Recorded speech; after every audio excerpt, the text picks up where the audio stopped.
I slapped a porcelain teacup out of my billionaire boss's hand and screamed that his beautiful young wife was trying to murder him. I'm a maid. He's my employer. If you were in that room, who would you believe? The billionaire's wife in the designer dress, or the maid with shaking hands and no proof in her pockets? And if it were you standing there, would you have stayed quiet? Or would you have risked everything? The way I did. My name is Adana, and this is the story of how I went from scrubbing floors in a Banana Island mansion to sending a billionaire's wife to prison, exposing a poison plot, and somehow ending up running a foundation with my name on the door. Yeah, that happened. And it all started with a promise I made to a dying woman and a cup of tea that could have killed a man before morning. When I first came into that house, there was no Zara, no drama, just the chief and his first wife, the real Mrs. Wosu. Back then, I was just another widow in Lagos, washing clothes by the roadside, selling pure water, in traffic, taking any cleaning job I could find to feed my little girl, Kioma. My husband had died in a bus accident on the Lagos-Sagamu Expressway. The brakes failed in the rain. The bus went off the road, 12 passengers and the driver gone in seconds. No compensation, no justice, just me and a 7-year-old child and 3 months of unpaid rent, staring at me like a threat. One afternoon while I was doing laundry in front of our building, this lady in a headscarf and simple dress watched me for a while, then walked over and said, "You have kind eyes. I trust you in my home." That was Mrs. Wosu. She brought me into that mansion on Banana Island, not as trash, not as a ghost, but as staff with a name, a uniform, a salary. She said please and thank you to me. She asked about my daughter. She never once treated me like I was less than human, just because I cleaned her floors. Then cancer came, and I found myself standing at her bedroom door more nights than I can count, holding a tray of soup. She was too weak to finish watching her husband sit by her bedside, holding her hand crying when he thought no one was looking. That's how I recognized real love. It's in the way he wiped her forehead when she was sweating from pain, the way he refused to leave her side even during board meetings, the way he'd step out into the hallway, lean against the wall, and sob quietly so she wouldn't see. One night when the pain was really bad, she grabbed my wrist with surprising strength, pulled me close, and whispered, "Donna, when I'm gone, look after him. He has a good heart, but he'll be lonely and vulnerable. People will smell that. Promise me you won't let anyone take advantage of him." I held her hand and said, "I promise, Ma." I didn't know that promise was going to drag me into a murder plot. But God heard it, and so did I. After she died, the house felt empty in a way furniture can't fix. The chief walked around like a man with a hole in his chest, and for a long time he kept to himself. Then, slowly, things shifted. New suits, new meetings, new guests. One evening, he came home from a charity gala with a woman I'd never seen before. Tall, stunning, perfect makeup, red dress, hugging her like it had been sewn on her body. Her name was Zara. She smiled like she'd known him for years, laughed at his jokes just a little too loudly.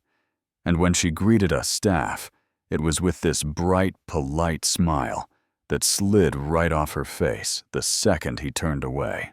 Everyone saw the fairy tale. Older, wealthy widower, younger, beautiful woman, who brought joy back into his life. Engagement parties, wedding photos, new jewelry, new cars. They moved into that Banana Island mansion like royalty. People whispered a bit about the age gap, about her past, about how fast it all happened. But in Lagos, money and love are cousins. You know what I mean? People decided to mind their business. I tried to do the same.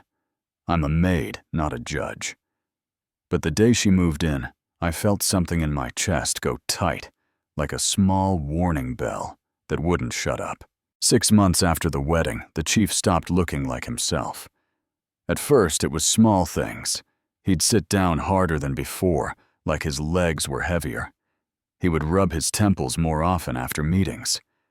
Then it got worse. Headaches that made him press his fingers into his skull, like he was trying to hold it together. Stomach pains that made him double over in his chair, sweat breaking out on his forehead. Exhaustion so deep, he would fall asleep at his desk with documents still in his hands. Sometimes he'd forget conversations we'd had that same morning, stare at me for a moment, like he was trying to remember where he knew me from. His driver, Chitty, would help him out of the car in the evening, saying, "Sir, you need to see the doctor again. This sickness is getting worse." And the chief would just shake his head and say, "I've seen 5 doctors. They all say there's nothing wrong with me. Just stress, old age, too much work." And then there was the tea. The tea. Every evening, almost like clockwork. Zara would flutter down the marble stairs, all perfume and silk. Wrap her arm around his and say, "You look tired. My love, come inside. I'll make your evening tea myself, just how you like it. Not the cook, not the steward, not me. Always her. Always, personally, always that special tea." She would guide him to his armchair, rub his shoulders in front of anyone watching, kiss his forehead, the perfect young devoted wife. But from the corridor, from the kitchen doorway, I saw the moment his back turned, and her face relaxed, the sweetness sliding off like a mask, her eyes going flat, bored, calculating. At home in my one room in Surulere, Kioma, was the first to say what I didn't want to admit. I was pushing beans around my plate, my mind still stuck in that mansion, when she looked up from her schoolbook and said, "Mama, you never smile when you talk about Madame Zara. You smiled whenever you talked about the first Madame." I stared at her and asked, "Why would you say that?" She shrugged like kids do. "You just look worried when it's about her." Out of the mouth of a 10-year-old, right sometimes. Children see what adults are too scared to name. One morning, I got to the mansion at 6, like always, and found the chief already awake in the study, hunched over his desk, with dark circles under his eyes. "Good morning, sir," I greeted, and he gave me this tired smile. "Adana, good morning. Did you bring your jollof today? Your food always reminds me of my late wife. Zara tries, but..." His voice faded respect for his new wife, fighting with honesty in his throat. "I brought some, sir." I said, "I can warm it for you." He shook his head. No, Zara insists on preparing all my meals now. Says it's her duty as my wife." The way he said duty made it sound like a blessing, but all I heard was control. The turning point came in a hallway, when I wasn't even supposed to be listening. I was dusting upstairs, moving slowly past the master bedroom, when I heard Zara's voice through the slightly open door, sharp and low, instead of sweet and soft. "I told you 6 more months was the plan, but he's stronger than I expected," she hissed. I froze my hand, gripping the duster so tight my knuckles hurt. The doctors can't find anything which is perfect.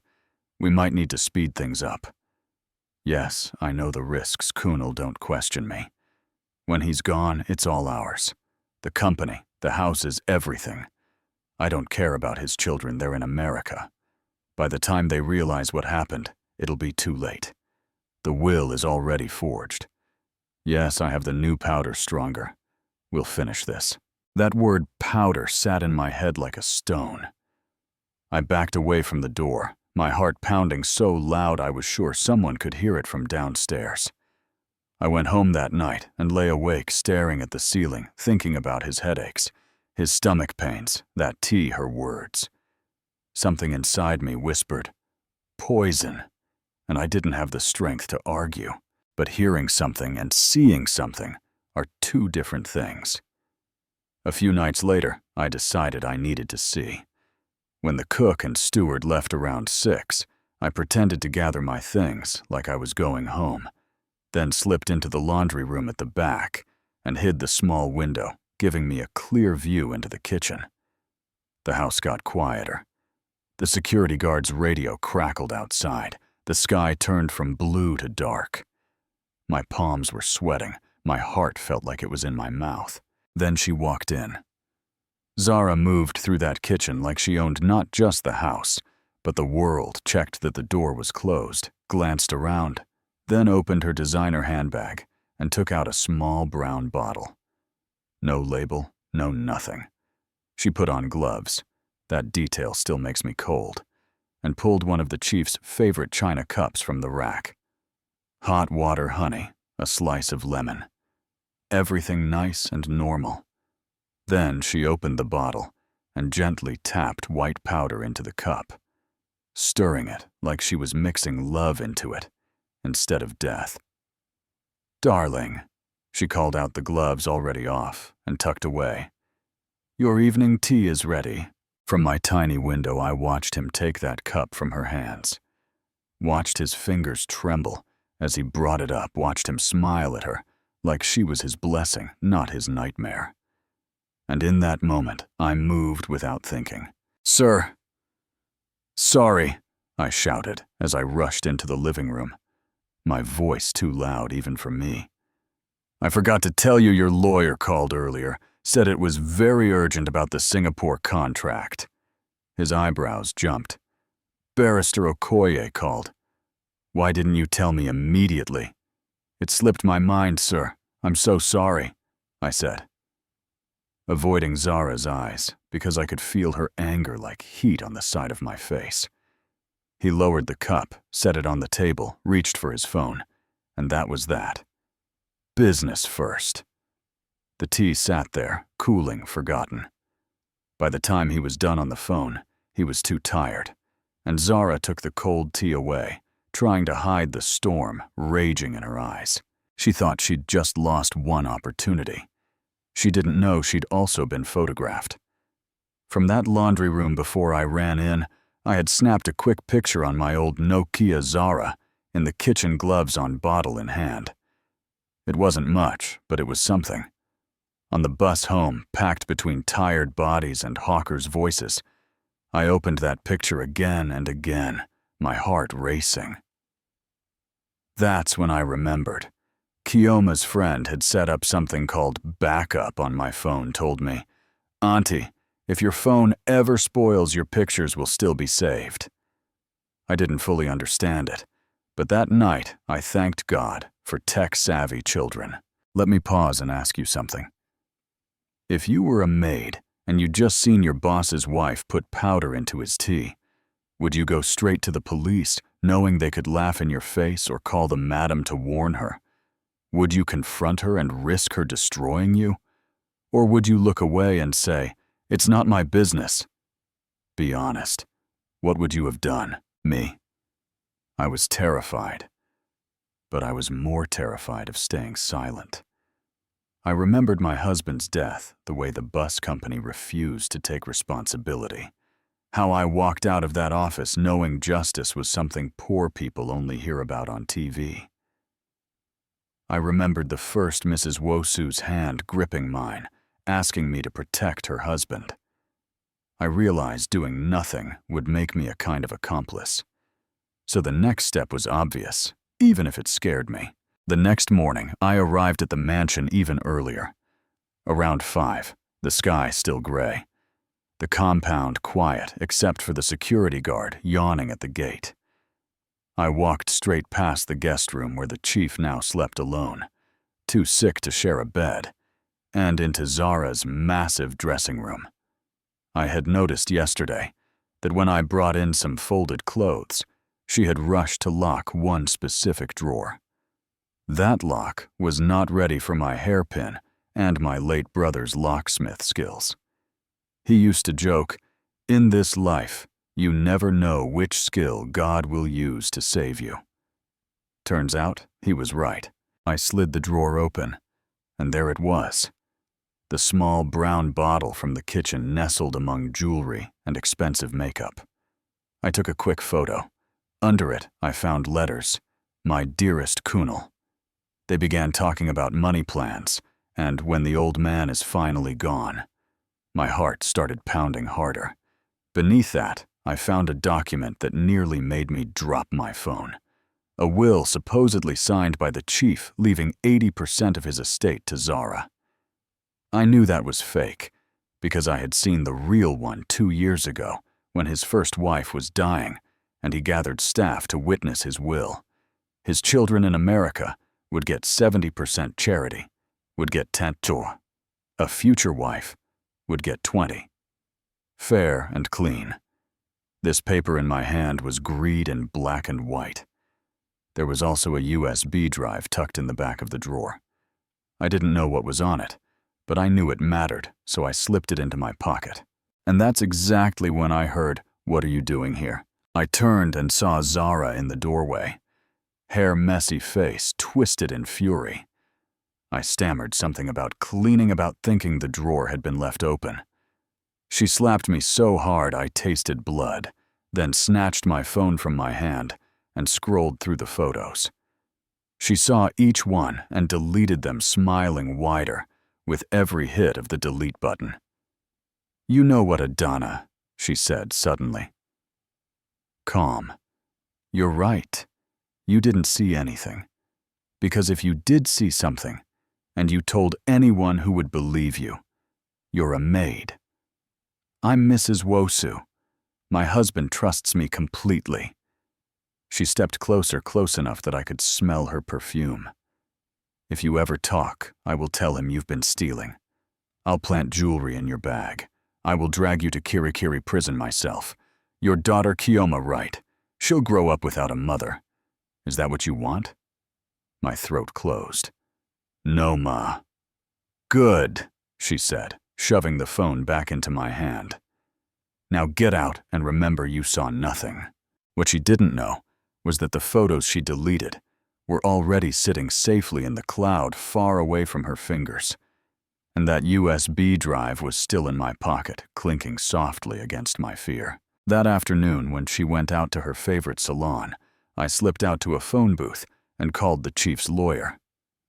"Barrister Okoye," I said, hands shaking around the receiver. "This is Adana, the chief's housemaid. I need to speak with you. It's about his life. He's in danger." He listened as I explained what I had seen and heard. He didn't call me crazy. He didn't hang up. He said, "Send me everything you have. If it's credible, I'll investigate." So I went to an internet cafe, fought with the old computer, until I managed to pull those photos from my backup and emailed him pictures of the bottle, the forged will, the letters. He called back later, voice tighter. "I've seen enough to worry. We need proof of what's in that tea. Can you get a sample?" It scared me, but I said yes. That evening, after Zara made the chief's tea like normal, after he drank from the cup, and she brought it back to the kitchen to rinse, she left a few drops in the sink without even noticing. I soaked them up with a paper towel, squeezed that into a little plastic bottle I had brought. And later that night, I handed that bottle to the lawyer on a street corner, my heart thudding like drums in my ears. When the test came back, his voice on the phone was low and serious. "It's arsenic Adana, enough to make someone very sick over time, based on the concentration he's been ingesting small doses for months." He paused. "You may have just saved his life, but we need more. We need to catch her in the act." You'd think once you know for sure someone is poisoning your boss, it can't get worse. It got worse. A few days later, around 2:47 in the afternoon, the chief collapsed in the boardroom during a meeting. One moment he was going through quarterly reports, the next, his face turned gray. His words slurred, and he clutched his chest. His CFO, the man. Everyone called his right hand, jumped up immediately, shouting for help, calling an ambulance, doing everything a good friend is supposed to do. They rushed him to the most expensive hospital around. Money buys speed, nobody can lie about that. And I only found out because Chitty called me, panic shaking his voice. Adana Chief has collapsed. They took him to Reddington. I went straight there, no permission, no invitation. At the hospital, I saw doctors rushing in and out, nurses with IVs and machines. And right in the middle of it all, I saw Zara. She folded herself into this picture of perfect grief, expensive dress makeup, somehow still flawless behind streaks of tears. One hand on her chest, one hand grabbing the doctor's sleeve, pleading, "Please, please, you have to save him. He's everything to me. We've only been married a short time. We still have so much life to live together." Visitors in the waiting area watched with wet eyes, whispering, "That poor young woman, she really loves him." I stood in the corner and watched that performance, my stomach in knots, thinking, if only they knew what you'd do in that kitchen. The doctors were confused. His symptoms suggested some kind of toxin, but standard tests weren't giving clear answers. They asked if he worked with chemicals, if he had eaten anything unusual. Zara put on her sad voice and said, "No, he works in an office, just papers and computers, and I prepare all his meals myself with so much care." It took everything in me not to walk up and scream. When she stepped out to take a call, I followed quietly to the stairwell and stopped around the corner. Her tone dropped instantly. No more trembling. No more tears. "Colonel, he's in the hospital," she said, annoyed. "No, they can't find anything concrete. The arsenic isn't showing up clearly on these tests. This is actually perfect. Everyone will think it's something natural." "Yes, I know we said we'd be patient, but he's asking questions now. Yesterday he asked to see the original. Will his lawyers been sniffing around?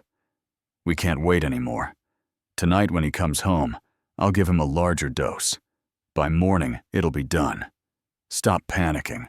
I've been planning this for 2 years. Just trust me. 2 years." That meant before she even met him at that charity gala, the plan was already in motion. The friend who introduced them. The timing, the romance. Nothing was coincidence. I pressed my phone to the wall and recorded what I could, the words "final dose" and "by morning it'll be done," burned into my brain forever. When I stepped softly into his hospital room a bit later, he was awake, pale, but conscious, an IV in his arm. "Adana," he said. Surprised, "What are you doing here?" "I heard you collapsed, sir," I replied softly. "I came to check on you." He smiled faintly, his voice rough. "The doctors say it might be food poisoning or some toxic exposure, but honestly, I feel like I've been poisoned for months." My heart jumped into my throat. I opened my mouth to speak, and then she swept back into the room. "Sir, the doctors say you can go home this evening if you're feeling better," she said, touching his forehead. "You'll recover faster in your own bed. I'll make your favorite pepper soup and your evening tea. You know it always helps you sleep." He hesitated. "Maybe I should stay overnight." She cut in quickly. No, hospital food is terrible. You'll rest better at home, darling." He glanced from her to me. I tried to send him a warning with my eyes, but I'm a maid, not a mind reader. He nodded slowly. "All right, I'll go home." That's when the ticking clock started. Less than 24 hours to stop a murder. On my way back to Surulere, I called the lawyer again. "She's going to give him a final dose tonight," she said it herself. He wanted to rush in and tell the chief everything, but I told him. He won't believe it fully without proof. He still thinks she loves him. We have to catch her in the act. The lawyer agreed to come to the house at 7, pretending he wanted to discuss business. Then I went home and did one of the hardest things I've ever done in my life. I sat my daughter down and said, "Tonight you'll sleep at Auntie Ngozi's next door. Tell her Mama has to work late." She frowned immediately. But Mama? No arguments, I said, and my voice must have sounded strange because she got quiet. Listen to me, Kioma. If anything happens to me tonight, there's a USB drive under our mattress. You take it and give it to Barrister Okoye. His number is in my phone. Promise me. Her eyes filled with tears. Mama, you're scaring me. Promise me, I repeated. She swallowed hard. I promise. If you were in my shoes in that moment, would you still go back to that house? Or would you pack your child and disappear? You tell yourself you know what you'd do, but you don't really know until fear is sitting in the same room as your child's face. That evening, I went back to Banana Island. The chief was home from the hospital resting in his study, the house unusually quiet. Zara moved around, humming, almost cheerful, like someone getting ready for a celebration. Adana, you can leave now, she told me, voice sugar-sweet again. I'll take care of the chief tonight. Yes, Ma, I said. I just left my phone charger in the kitchen. Let me grab it. Fine. Then go, she answered, already turned away. I stepped into the kitchen and stayed in the shadows near the door. A few minutes later, she walked in, not bothering to check carefully this time. Overconfidence makes people sloppy. She pulled out a different brown bottle, opened it, and poured a generous heap of white powder into a cup of tea. Not a pinch, not a sprinkle, a heap, stirring it fast. Tonight, darling husband, she murmured. By morning you'll be gone, and I'll be the richest widow in Lagos. That dusty old lawyer, these useless servants, none of them will be able to prove anything. Heart attack, that's what it will look like. So sad, so sudden. But these things happen to old men who marry young wives who wear them out.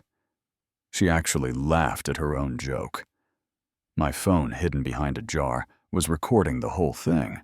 She arranged the cup on a silver tray with some biscuits, then glided toward the study. I followed quietly and stopped just outside the door. Inside, the chief was sitting at his desk, looking over contracts. Across from him sat his CFO, Kunal, the same man who had called the ambulance, who had worked with him for 15 years, who he always introduced as my brother in business. Chief, you should be resting, not working, Kunal was saying, concern in his voice. You collapsed today. These papers can wait. I'm fine, the chief insisted. Just need to check these Singapore deals. Zara stepped into the frame with the tray, smiling like a picture in a magazine. My love, your tea, she cooed. You must drink it while it's hot. It will help you sleep. He smiled, grateful, reached out, and wrapped his hand around the cup. Time slowed down. My ears started ringing. The lawyer wasn't there yet. Proof or no proof, if that cup touched his lips, he was gone. So I did the one thing I could. Sir, don't drink that tea, I screamed as I burst into the room louder than I've ever heard my own voice. It's poisoned. Everything stopped. The chief froze with the cup halfway to his mouth. Zara's smile dropped off her face like it had been slapped away. Kunal shot to his feet, eyes wide. For a moment, nobody said anything. The only sound was my heart pounding in my head.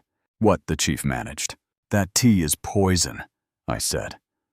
My whole body shaking, but my voice weirdly steady. Sir, please, I am begging you, don't drink it. Madam has been poisoning you for months. That's why you've been sick. That's why the doctors can't find what's wrong. She puts arsenic in your tea every night. The word arsenic tasted like metal on my tongue. Zara laughed. Not a natural laugh, a sharp, offended one. Chief, I think this woman has lost her mind, she said, eyes big with fake shock. I don't know what has come over her. You put white powder from a brown bottle into his tea in the kitchen. I shot back, pointing toward the hallway.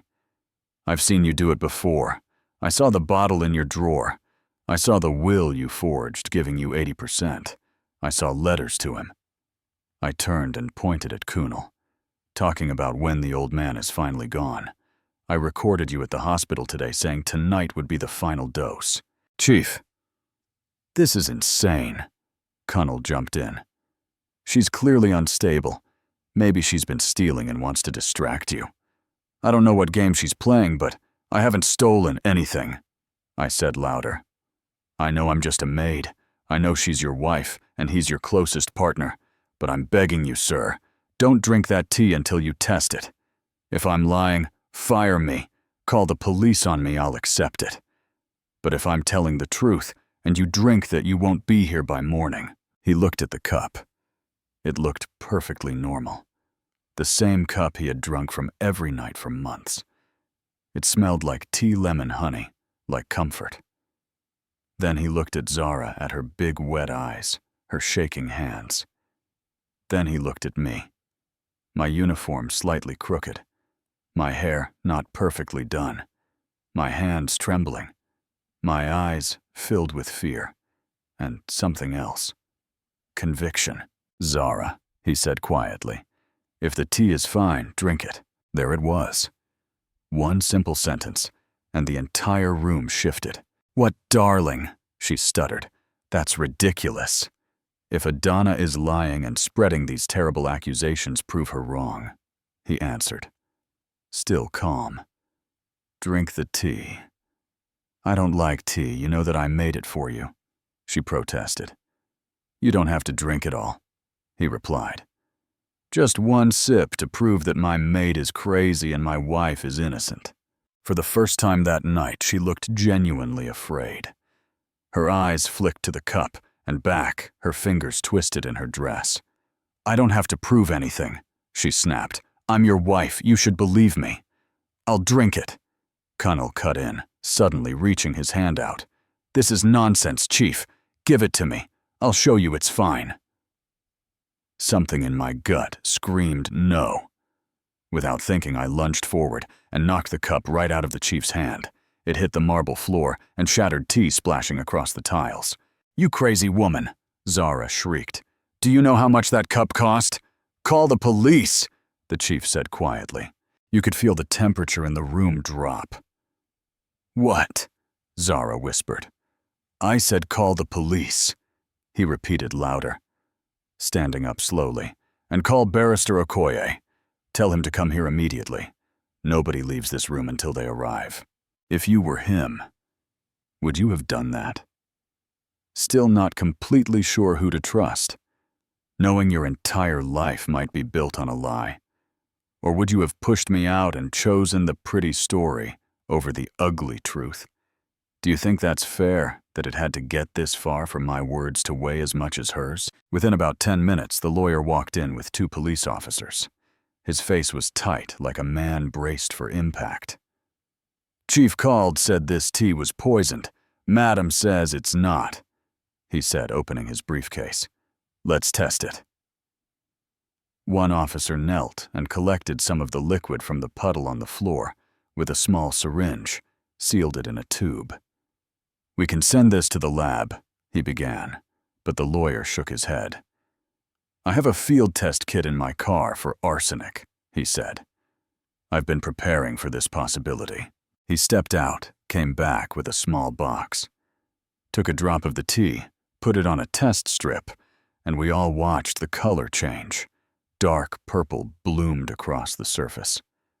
Positive for arsenic, he said, his voice flat. High concentration. This dose would most likely have been fatal. The room erupted. Zara started screaming that someone had set her up, that maybe I had put something in the cup, that the maid was trying to destroy her. The lawyer remained very calm. He took out printed photos, the bottle in her drawer, the letters, the forged will. He played the audio from the hospital, her voice talking about a final dose. Her story began to crack, then break apart. And then came the twist that shocked even me. The lawyer turned to Kunal and said, And you, sir? Where exactly were you planning to run to with the chief's money? He pulled out more papers. Bank statements, records of transfers. He explained how 50 million naira had gone missing from the company over the past year, supposedly sent to overseas investments that didn't exist. That money had ended up in a joint account under two names, Zara and Kunal, an account that had been opened months before she even met the chief. He had also dug through old emails and found messages between them from 2 years back, long before the marriage, describing how they would meet this wealthy widower at a charity gala, how they would make him fall in love, how she would marry him and slowly replace his staff, take over his meals, his routines. And then, when the time was right, when the forged will was in place, they would finish the job and live happily ever after on stolen money. The loyal business partner, the grieving young wife. Both of them had been working together for years. The chief just stared at them, his face like stone.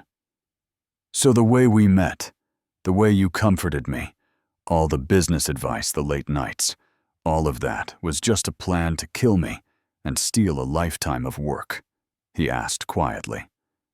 Zara must have realized the game was up because the mask finally slipped off completely.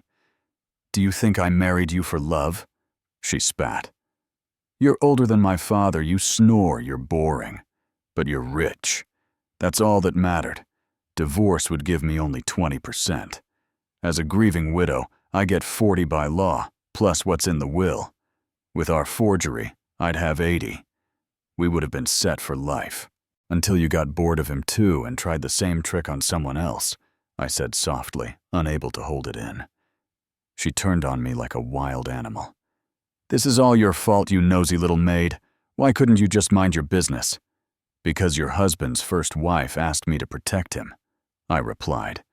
And because if I let a good man die, when I could have stopped it, I'd be just as wicked as you. The police read them their rights. Zara fought. Screamed, said she had lawyers and powerful family members. Kunal went quiet, his shoulders drooping.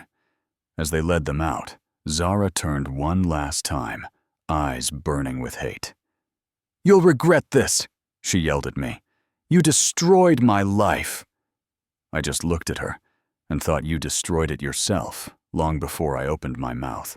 The trial that followed was like something out of a movie. The media called it the poison marriage case. Every day newspapers ran updates, social media argued back and forth, some people saying this was justice, some people muttering that servants should not meddle in their employers' private lives. Hashtags trended, people picked sides, forgetting that behind all the noise there was one basic truth. Someone tried to kill someone else for money. In court, the prosecution laid everything out piece by piece. Medical reports showing arsenic in the chief's system over 18 months. The bottle found in her dressing room with her fingerprints. The forged will analyzed and proved fake by handwriting experts. Bank statements showing the embezzled money and the joint account. The love letters, the emails, the recorded phone call, the video of her in the kitchen with the bottle and the gloves, and the recording from that night in the study where she admitted she didn't marry him for love and spelled out her math, 20% versus 80. When it was my turn to testify, I was nervous so badly my stomach hurt. But once I started speaking, the words flowed. I told the court about my husband's death, about being left with nothing, about how the first Mrs. Wosu treated me with dignity, how she asked me to protect her husband. I described the headaches, the tea, the hallway conversation about new powder, the scene in the kitchen the night I knocked the cup out of his hand. The prosecutor asked, You knew you could be fired, arrested, even that your daughter's future was at stake. Why did you do it? I looked over at the chief sitting there alive, breathing, and I said, because knowing someone is killing a good man and doing nothing would make me as evil as the person poisoning him. Because I promised a dying woman I would look after her husband. Because some things are more important than a job. There were tears in the courtroom, not from everyone, but from enough people to remind me that hearts still beat under expensive clothes. Even the judge, a serious woman, who had seen every kind of case, looked at me for a long moment before nodding. In the end, the verdict was clear. Zara was found guilty of attempted murder, conspiracy, fraud, forgery, and embezzlement. She got 25 years in prison, no parole for 15. She'll be about 50 when she can even ask to get out. Kunal took a plea deal, admitted his role, testified against her, and got 20 years with the possibility of parole after 12.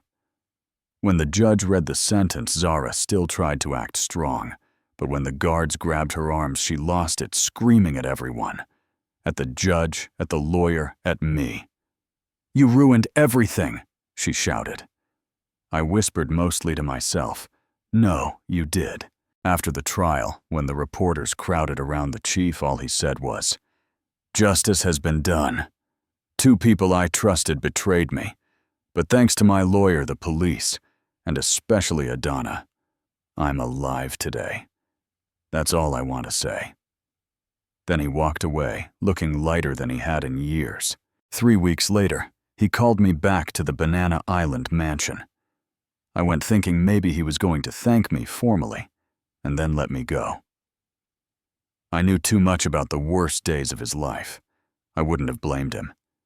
Instead, I walked into his study and saw the lawyer and a few other people in suits sitting there with serious faces and stacks of documents.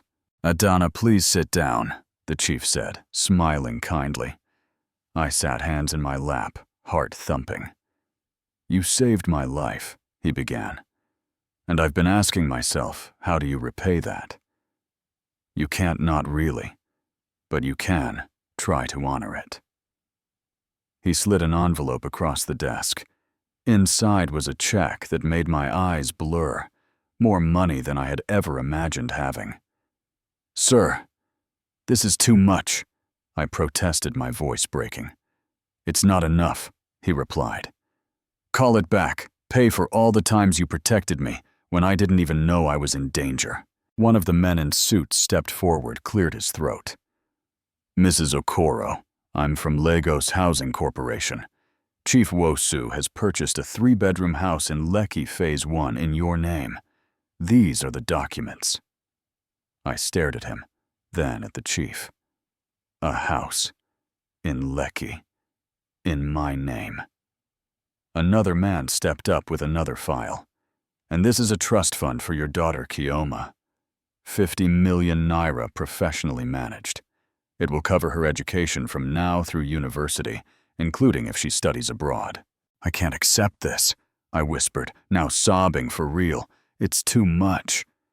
"You can," he said gently, "and you will. You gave me back my life. Let me give you and your daughter a future where you never again have to wonder how you'll pay rent or school fees." "But my job," I started. "You still have one if you want it," he interrupted, smiling wider now. "Just not as a maid." He told me he was creating the Wosu Family Foundation to support widows and single mothers across Nigeria. Women like me. And he wanted me to be the director. "You know their pain better than I do," he said. "You've lived it. You'll know who really needs help and what kind of help actually matters." I broke down completely. Then ugly tears shaking shoulders, barely able to speak. "Why?" I managed to choke out. "Why go this far for me?" He walked around the desk, put a hand on my shoulder and said, "Because you didn't have to save me. You could have looked away. Said it wasn't your problem. You risked everything. Your job, your safety, your child's security to save a man who was just your boss. My first wife always said, the measure of a person isn't what they do. When everyone is watching, it's what they do when there's no reward, when it might cost them everything. You did the right thing when it was hardest. I can't ever fully repay that, but I can make sure you never regret it." 6 months later, I'm sitting on the balcony of my own house in Lekki drinking tea I made myself, listening to Kioma laugh in her own bedroom. Not a corner in a one-room place, but her own room, with her own bed, her own desk. The foundation has helped dozens of widows already. We've paid school fees, helped some start small businesses, offered counseling, legal advice, just a safe place to sit and cry if that's what they need. Every time a woman walks into my office with that lost look I used to see in my own mirror, I remember how one person's kindness changed my life and how one person's evil almost stole a man's. The chief is healthier now. His color hack his laugh real again. He's taken back his company from the rot colonel. Left put protections in place so that no one person can move that much money without checks and balances. He doesn't talk much about remarriage. I need to learn to trust my own judgment again, he told me on the phone recently. And I need to remember that love and flattery are not the same thing. As for Zara and Kunal, they're exactly where their choices put them. Kirikiri prison is a long way away from Banana Island. I've heard she tried to appeal, claimed the evidence was fake, complained about conditions. So far, every appeal has failed. By the time she's eligible for parole, she'll be an older woman, the kind of woman she used to mock. Sometimes I think about her hateful eyes that night, and I feel anger. Other times, I feel pity. So much intelligence, so much planning, all wasted on destruction. Imagine what she could have built if she had used that brain and that beauty for good. Greed is a terrible master. One evening, as the sun was turning the Lagos sky orange, my phone rang. It was the chief. "I just wanted to check on you," he said. "How's the new house?" I laughed, looking at the walls, still half afraid they'd disappear. "It's wonderful, sir. Kioma hasn't stopped smiling since we moved in." He chuckled softly. "My first wife would have loved you, you know. She would have been so proud of what you did." My throat tightened. "I hope so," I replied. I kept my promise to her. "You did more than that," he said. "You reminded me that good people still exist." So that's my story. A maid, a poison plot, a cup of tea and a choice. Stay silent and stay safe, or speak up and risk everything. Looking back, it's easy to say I was brave, but in the middle of it, I was just scared and stubborn at the same time. I didn't know I'd end up with a house or a job title. I didn't know people would call me a hero. I just knew that if I watched him die and said nothing, I wouldn't be able to live with myself. Now I want to ask you, really ask you, if you were in that house, if you saw what I saw, heard what I heard, what would you have done? Do you think 25 years is enough for what Zara tried to do? Or do you think it's too much? Do you think it's fair that someone like me has to bring recordings, photos, and a near-death moment just to be believed over a rich, pretty woman with a good lawyer and a designer dress? How many Adonis and how many chiefs are out there right now with no cameras, no lawyers, just fear and silence sitting between them? If my story made you feel anything, anger, relief, hope, frustration, tell me in the comments. If you've ever been in a situation where doing the right thing could have cost you your job, your reputation, maybe even your freedom, share it because someone out there needs to hear that they're not alone. If you think the system treats maids and billionaires differently, and let's be honest, we all know it does, say what you think should change. And if you believe even a little bit that karma might be slow, but it never really misses, then do me a favor.